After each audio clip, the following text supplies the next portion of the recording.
तर काय म्हणता पोट्टे, आज सकाळी सकाळी निघलो कॉलेजला, पण कॉलेजला जाणं ट्युशनलाच जाणं होतं. कसं तरी पोचलो जळगावले. पहिले सगळ्यात पहिले चहा पिऊन घेतला. थोड्यात हा गडीमध्ये बिकानेर पण दिसला. म्हटलं का रे एकटा एकटा खाऊ आला, मला खाऊ घाल भाऊ समोसे. आता अंदर गेलो, दादाने आपल्यासाठी गरम समोसे केले ओव्हन मध्ये तयार. तसं काही नाही बरोबर, तुम्ही आले तर मी खाऊ घालीन, तसा काही विषय नाही. हा गडी म्हणे गड्या माझ्यात नेट सरला. म्हटलं एक काम कर गड्या, हा बिना नेटचा गेम खेळ गड्या तू.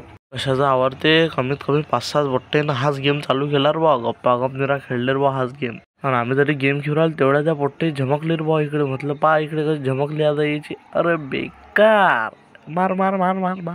तेवढ्यात हा पोरा आम्हाला साप दाखवू राहिला. म्हटलं हे आम्ही लहानपणी करत जाऊ बे. रिकामे याच्या अंगावर फेकून त्याच्या अंगावर फेकून. गड्याला म्हटलं तेव्हा व्हिडिओ काढतो, गड्याने डायरेक्ट गळ्यातच टाकून दिला बा. म्हटलं जाऊ दे बा, दाखवतो आपल्या फॉलोअर्सले कसा आहे त्यात विषय. तटून सरकं निघलो आपण लायब्ररीत. त्यात काही विषय आहे. या पोट्टेल म्हटलं का रे आपण लायब्ररीत अभ्यास करायला बसू, पाणी लागणार नाही. तटून सरकं निघलो आम्ही पाणी घ्यायला. तेवढ्यात म्हटलं काय रे बा तिथं भजन चालू आहे. म्हटलं चालू द्या बा तुमचं भजन. तटून सरकं निघलो आम्ही पाणी भरायला. जुगाळा गिगाळा लावून कसं तरी पाणी भरलं. आणि हा पोरा तर वाटे आल्यावर जरा साईदाईलाच गोटे मारत फिरते रे बा.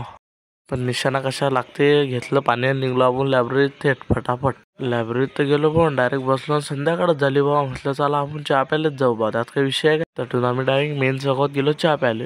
गरम चहा प्यायला आणि गेलो. आणि आज काही खराब होते, उजव्या हाताखालचं ते फॉलोचं बटन आहे ते फटकन दाबा आणि मित्र आता वाजून दे रे भाऊ.